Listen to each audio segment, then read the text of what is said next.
Assalamualaikum warahmatullahi wabarakatuh. Alhamdulillah kita masih bisa merasakan nikmat sehat sehingga kita bisa berbincang bersama dalam acara Jalan Surga.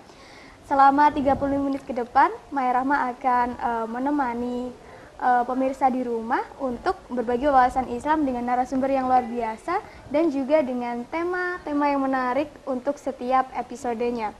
Dan pemirsa, pada hari ini seperti biasa kita telah kedatangan narasumber yang luar biasa tersebut, yaitu Gus Abdul Wadud Nafis. Assalamualaikum Gus. Waalaikumsalam warahmatullahi wabarakatuh. Bagaimana kabar Anda pada hari ini Gus? Alhamdulillah dalam keadaan sehat walafiat. Alhamdulillahirabbil Ya. alamin. Dan seperti yang Maya janjikan tadi bahwa kita mempunyai tema yang luar biasa. Memasuki bulan-bulan ini, setelah kita meninggalkan Hari Raya Idul Fitri, bulan Syawal kemarin, kita segera memasuki Hari Raya Idul Adha atau bisa disebut Hari Raya Haji atau Hari Raya Kurban. Dan ketika kita mampu, kita diperkenankan untuk berkurban. Bukan berkurban perasaan ya, tapi berkurban hewan ya Gus ya, benar sekali. Dan kita akan membahasnya bersama, tapi di segmen selanjutnya bagaimana tentang hakikat berkurban tersebut dan harus seperti apa yang dikurbankan, hewan seperti apa, Mas, bukan seperti ayam ataupun berkurban perasaan seperti yang saya katakan tadi, tapi ada syarat-syarat tersendiri. Kita akan membahasnya bersama, jadi pemirsa jangan kemana-mana, tetaplah di Jalan Surga.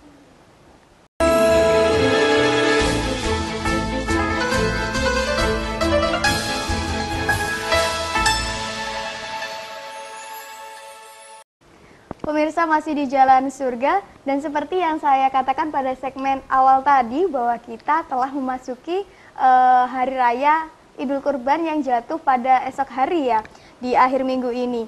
Jadi pastinya banyak sekali orang-orang yang akan berkurban. Tapi sebelumnya kita tanyakan dulu, sebenarnya hakikat Idul Adha sendiri atau Hari Raya Kurban sendiri apa Gus? Ya, terima kasih. Kalau kita membicarakan tentang Idul Adha atau Hari Raya Kurban, itu adalah hakikatnya memperingati lulus dan suksesnya ujian Nabi Ibrahim dan Nabi Ismail.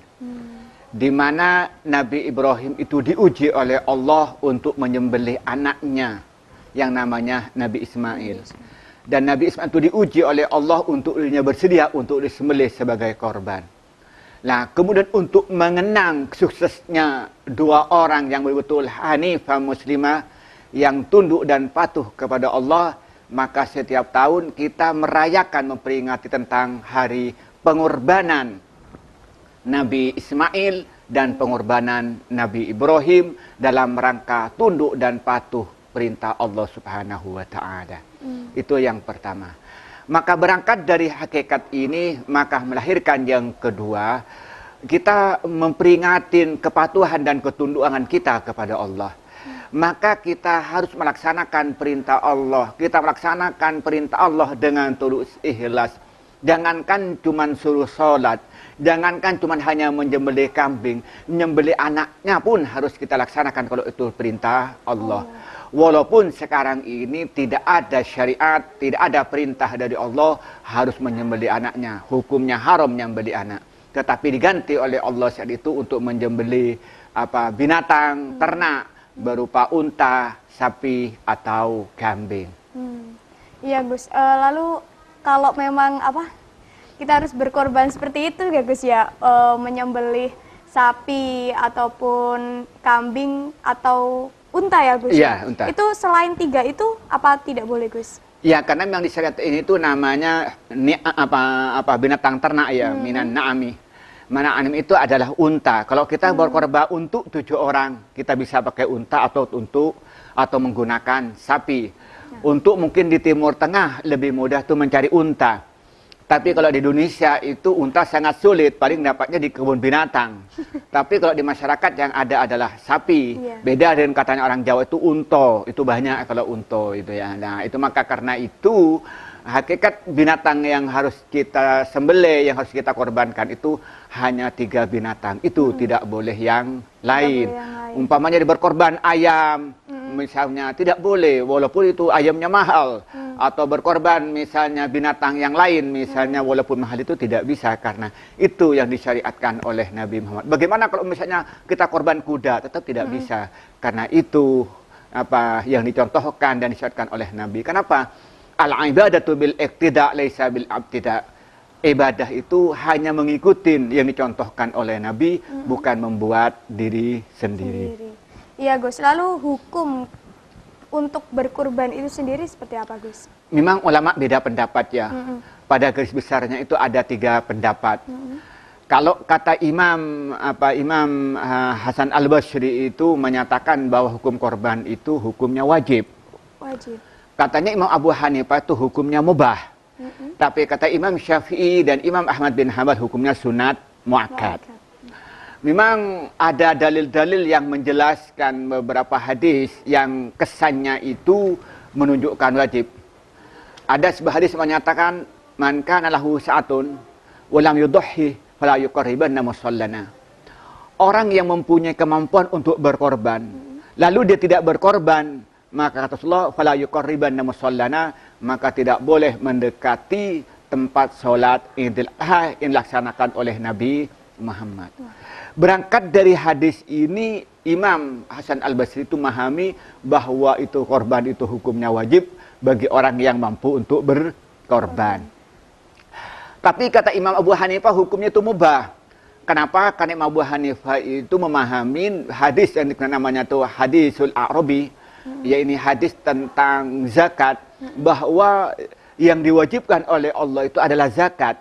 Selain zakat itu hukumnya tidak wajib. Nah, sedangkan korban itu bukan bagian dari zakat. Maka karena itu, kata Imam Abu Hanifah menyatakan bahwa korban itu hukumnya mubah. Tetapi Imam Syafi'i coba memadukan 2 dalil. Dalil yang pertama tentang kesannya itu wajib, tapi dalil yang lain bahwa tidak ada yang wajib kecuali zakat. Maka dipahami bahwa korban itu hukumnya sangat dianjurkan atau sunat muakkad. Maka karena itu berangkat dari hadis, yaitu menjelaskan kepada kita bahwa bagi orang yang punya kemampuan, maka sangat dianjurkan untuk melaksanakan ibadah korban atau memberi binatang korban. Untuk 7 orang itu bisa memberikan sapi untuk Indonesia, atau bisa memberikan unta di Timur Tengah. Untuk 1 orang bisa menggunakan binatang kambing. Indikator kita dikatakan mampu itu seperti apa Gus? Ya, itu dijelaskan bahwa kalau ulama itu menjelaskan bahwa dia pada hari Lebaran itu punya kelebihan untuk digunakan. Dan dia tidak punya utang yang harus dibayar. Jadi dia itu tidak punya hutang mendesak harus dibayar, dan punya kecukupan untuk kepentingan Lebaran, dan kemudian punya uang yang cukup untuk membeli binatang ternak. Maka mungkin dosen-dosen di IAIN Jember ini sudah, kalau dalam konteks Imam Hasan Al-Basri, sudah hukumnya wajib ya. Wajib untuk berkorban karena gajinya mereka itu sudah cukup untuk beli kambing. Mungkin kalau dalam pandangan Imam Syafi'i dan Imam Ahmad bin Hanbal itu sudah hukumnya sunat muakkad. Walaupun realitasnya kita itu mencari orang-orang yang mau berkorban itu sedikit, tapi yang banyak itu adalah menerima korban. Tapi realitas masih banyak orang yang berkorban itu adalah yang sudah kemasan, yaitu mereka mau korban apa? Royco ya, yang daya. Jadi kambing dalam kemasan ada kayak itu. Royco rasa sapi, rasa sapi. Makanan rasa sapi itu kan.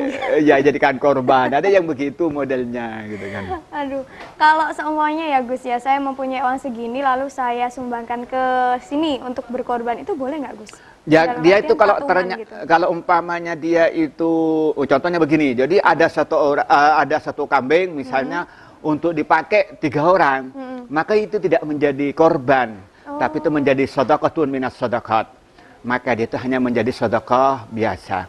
Walaupun pamannya niatnya korban, ini ada orang bertiga, kemudian pamannya harga kambing 1,5 juta, lalu sumbangan 500. Nah, dia itu tidak menjadi korban, tapi menjadi sedekah biasa.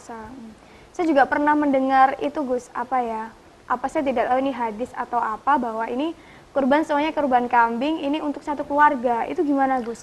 Oh ya, memang dulu ada kontroversi ya, yang di TV itu ada seorang ulama yang ngisi di sebuah TV swasta itu menyatakan bahwa maksudnya hadis itu bahwa untuk satu kambing itu satu keluarga, bukan satu kambing satu orang. Namun pada akhirnya dia dipanggil oleh MUI, ditanyakan apa dasar sampean itu bahwa yang dimaksud dengan satu kambing satu keluarga itu, lalu itu dia memahami sebuah teks hadis, hadali wali ummati, bahwa daging korban ini untukku dan umatku. Itu memahami itu. Namun dikejar apakah ada imam, terutama imam yang 4 yang berpendapat demikian. Dia tidak bisa menjelaskan. Apakah ada pengikut-pengikut mazhab yang 4 atau mazhab yang di luar 4? Mazhab misalnya mazhabnya Zaidiyah atau Isna Asriyah yang menjelaskan bahwa yang dimaksud hadis itu adalah untuk satu kambing, untuk satu keluarga. Dia tidak bisa menjelaskan.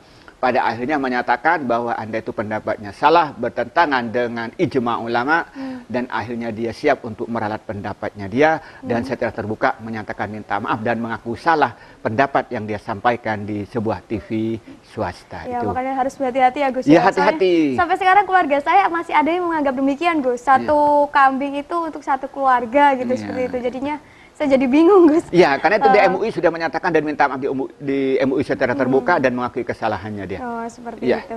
Ya, pemirsa, sangat menarik sekali bagi Anda yang ingin berkurban. Jadi nanti bakalan ada ketentuan-ketentuan hewan atau ternak yang bisa dikurbankan itu seperti apa. Jadi jangan kemana-mana, tetaplah di Jalan Surga.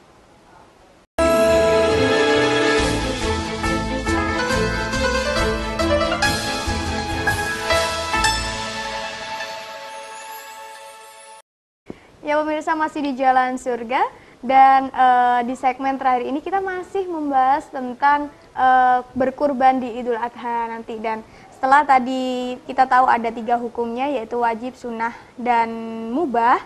Sekarang kita harus tahu sebenarnya ketentuan-ketentuan hewan yang bisa atau boleh dikurbankan itu seperti apa. Ya, terima kasih. Saya mengulangin bahwa yang boleh dijadikan korban atau binatang korban itu hanya 3 ya. Yang pertama adalah unta, yang kedua sapi, yang ketiga itu kambing. Kambing dengan segala macamnya kambing, sapi dengan segala macamnya sapi, dan juga unta dengan segala macamnya unta. Itu yang pertama. Kemudian semua binatang itu harus pada waktu usia yang standar. Misalnya kalau kambing minimal umur 2 tahun, atau gampangnya itu kan giginya pernah ada yang lepas. Itu ukurannya. Begitupun yang unta, begitupun yang sapi itu dalam usia standar yang di situ yang pernah lepas giginya. Itu yang pertama. Yang kedua, binatang itu tidak aib, tidak ada ciri, umpamanya kupingnya tidak luka, kakinya itu tidak patah. Kemudian kulitnya tidak luka, kemudian matanya tidak picek dan sebagainya, itu tidak boleh. Itu harus utuh. Kemudian yang ketiga, binatang itu tidak terlalu kurus sehingga tidak bisa dimakan. Itu tidak boleh. Nah, itu ketentuan binatang. Cuman ada yang berpendapat itu ada yang harus jantan boleh betina, itu saya tidak masuk ke khilafiyah itu. Tetapi yang sepakat itu ulama itu yang 3 tadi itu, ya nih, harus umur yang standar minimal umur 2 tahun, atau kata kuncinya itu gini, pernah ada yang lepas. Kemudian binatang itu tidak ada yang ciri, dan kemudian tidak terlalu kurus yang sehingga bisa dimakan. Itu yang berkenaan dengan binatang itu. Kemudian bagaimana peruntukannya? Saya pertegas bahwa ulama sepakat itu tidak ada pun yang berbeda pendapat. Kalau sapi untuk 7 orang, untuk unta untuk 7 orang, untuk kambing 1 orang. Maka karena itu misalnya kalau ada orang berteman 7 orang, sumbangan untuk beli 1 sapi boleh. Tapi kalau 7 orang itu sumbangan untuk beli 1 kambing, itu tidak boleh. Kecuali beli kambing 7 kambing. Nah, jadi pokoknya udah sumbang kita beli kambing. Beli 7 kambing, itu tidak boleh. Apa boleh kalau kita 1 orang berarti 1 kambing. Atau ada sebuah cerita, kalau bagaimana kalau 8? Ya gampang. Ya 1 sapi, kemudian ada tangganya 1 kambing. Itu untuk 8 orang. Karena sapinya kan besar, jadi perlu tangga untuk naik. Kira-kira begitu. Itu tentang binatang yang harus dikorbankan gitu. Kalau semuanya ada 1 ciri atau tidak sama dengan itu, berarti tidak sah. Tidak sah. Jadi kalau umpamanya ternyata kupingnya luka kan biasanya kalau dulu itu kalau sapi itu kan ditandain telinganya dipotong, dilobangi. Oh, iya. Itu sudah tidak boleh. Atau memang dia pernah jatuh sehingga patah jalannya itu tidak lurus, itu juga tidak boleh. Atau misalnya dia karena sakit atau kena sesuatu sehingga matanya itu picek, itu juga tidak boleh. Kenapa? Karena korban itu merupakan harta yang dipersembahkan kepada Allah kembali. Karena dipersembahkan kepada Allah, maka yang diberikan yang terbaik, yang dia miliki, yang dia berikan. Maka karena itu, karena Rasulullah menyatakan Allahu jamilun yuhibbul jamal, Allah itu indah dan mencintai keindahan. Maka yang Allah terima itu adalah binatang-binatang yang baik, yang selamat dari segala aib tadi itu. Ya Gus, kalau semuanya tadi kalau jantan sama betina itu tidak terlalu diperdebatkan ya Gus ya. Kalau betina pas ada hamil kayak gitu-gitu itu gimana Gus? Sebenarnya kalau saya pribadi itu lebih cenderung yang menyatakan itu seharusnya jantan ya. Walaupun itu beda pendapat kalau saya tanyakan pribadi. Tapi saya itu tidak ingin menyatakan harus ya. Tetapi kalau saya pribadi lebih cenderung yang menyatakan harus jantan gitu. Karena sejarah hadis itu tidak pernah Nabi dan sahabat itu berkorban binatang yang betina, jantan tapi ada. Seringnya jantan. Iya, maka karena itu kalau saya cenderung yang sependapat yang menyatakan harus jantan. Tapi kalau ada yang berpendapat boleh betina, saya tidak menentang. Lalu Gus, untuk bagian kita berkurban ya itu biasanya kan kita juga mengambil bagian hewan itu Gus. Itu bagian kita seberapa Gus? Kalau korban itu kan korban ada dua, ada korban sunat, ada korban wajib. Kalau korban wajib itu sama sekali tidak boleh mengambil. Korban wajib itu seperti apa? Korban wajib itu ada dua. Yang pertama dia nazar. Saya nanti kalau begini saya akan kalau saya nanti lulus di ujian skripsi, saya akan menyembelih korban. Nah, itu menjadi korban wajib, maka ketika nyembelih maka dia tidak boleh mengambil sama sekali. Atau yang kedua, dia beli kambing atau beli unta dan beli sapi, diumumkan pada masyarakat bahwa ini adalah daging binatang yang akan dikorbankan. Maka juga hukumnya menjadi korban wajib yang sama sekali itu tidak boleh. Tidak boleh ngambil. Tapi kalau itu korban sunat, dia nyembelih, langsung dia tidak ngomong pada siapa-siapa, sembelih sendiri, baru cuma diniatin bahwa ini korban, kemudian setelah itu dagingnya dibagi-bagi, maka dia boleh sebagian mengambil, ada yang menyatakan itu boleh ngambil sepertiga. Tetapi kalau itu namanya korban sunat. Tapi di Indonesia ini rata-rata orang itu melakukan korban wajib. Kenapa? Karena begitu beli binatang kan sudah diumumkan, diberi tanda bahwa ini daging, bahwa ini binatang korban. Yang menjadi problem sekarang bagaimana orang yang memberikan korban ke masjid, lalu yang memberi korban itu juga dikirimin dagingnya. Itu sebenarnya tidak boleh. Nah, kalau ini terpaksa harus disilang. Misalnya di situ tuh ada yang korban 3 orang misalnya. Saya misalnya korban kambing, ini kambing, ini kambing. Nah, kambing A milik saya itu boleh nanti sebagian dagingnya diberikan kepada orang yang berkorban B. Dagingnya korban kambing B diberikan pada saya itu boleh. Jadi disilang itu boleh, ditukar boleh. Kalau syarat untuk orang penerima daging kurbannya itu sendiri, Gus? Tidak ada batasan, tapi harus didahulukan orang yang membutuhkan pada waktu itu. Karena tujuannya daripada daging korban itu bagaimana pada hari Lebaran dan pada hari tasyrik itu orang itu tidak disibukkan dan tidak disulitkan untuk memenuhi kebutuhan makanan itu. Kemudian yang paling akhir mungkin masalah waktu penyembelihan. Waktu penyembelihan itu adalah setelah sholat Lebaran, yakni Idul pada hari korban itu setelah sholat itu sampai hari ketiga hari tasyrik menurut Imam Syafi'i. Tapi menurut Imam Ahmad bin Hambal sampai hari yang kedua, sampai sebelum azan asyar. Itu waktu menyembelih korban. Ya. Lalu kesimpulannya pada episode kali ini seperti apa, Gus? Ya, kesimpulannya bahwa kita wajib berkorban. Apa korban? Itu adalah binatang yang disembelih, binatang ternak, unta, kambing, dan sapi pada hari Lebaran untuk tujuan mendekatkan diri kepada Allah. Kemudian korban ini pendapat yang kuat adalah hukumnya sunat bagi orang yang mampu untuk berkorban. Kemudian waktu penyembelihan korban itu pada hari Lebaran setelah sholat Idul Adha sampai hari tasyrik yang ketiga sebelum azan asar. Kemudian yang keempat binatang ternak yang disembelih itu adalah unta, sapi, dan kambing. Unta untuk 7 orang, sapi untuk 7 orang, kambing untuk 1 orang. Kemudian yang paling akhir itu semuanya harus diniatkan untuk mendekatkan diri kepada Allah. Hikmah daripada korban itu adalah menunjukkan kepatuhan kepada Allah untuk mengorbankan harta semata-mata mengharapkan ridho dari Allah Subhanahu wa Ta'ala.